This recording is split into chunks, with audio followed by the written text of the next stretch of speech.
In this video, I'll share some unknown features that are hidden away in GarageBand for Mac's control bar. First off, new GarageBand users will likely be familiar with the help function, where you click on this question mark button to access situational help messages.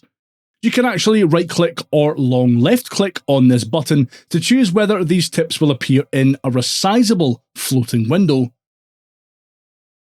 or pop up at your mouse pointer's current position.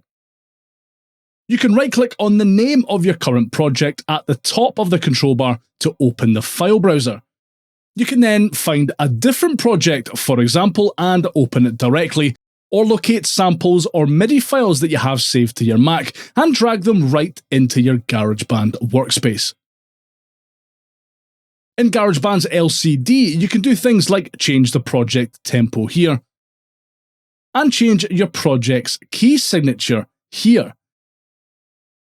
You can also change what info the LCD actually displays. Click on the chevron to open this menu, where you can have the LCD display beats and project. This is what it's set to by default.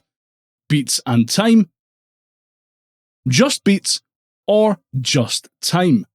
The time option will be particularly helpful for those who use GarageBand for podcasting. Finally, by right-clicking or holding left-click on the count-in button, you can change your count-in's length. That's how long you get from hitting the record button to when GarageBand begins recording. None begins recording as soon as you hit record. One bar gives you 1 bar before recording begins.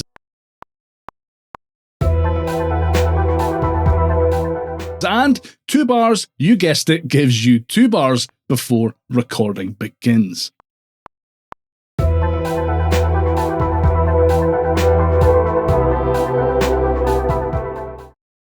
Let me know which lesser known GarageBand features you use down in the comments, and give that like button a wee stab while you're down there. I really appreciate it.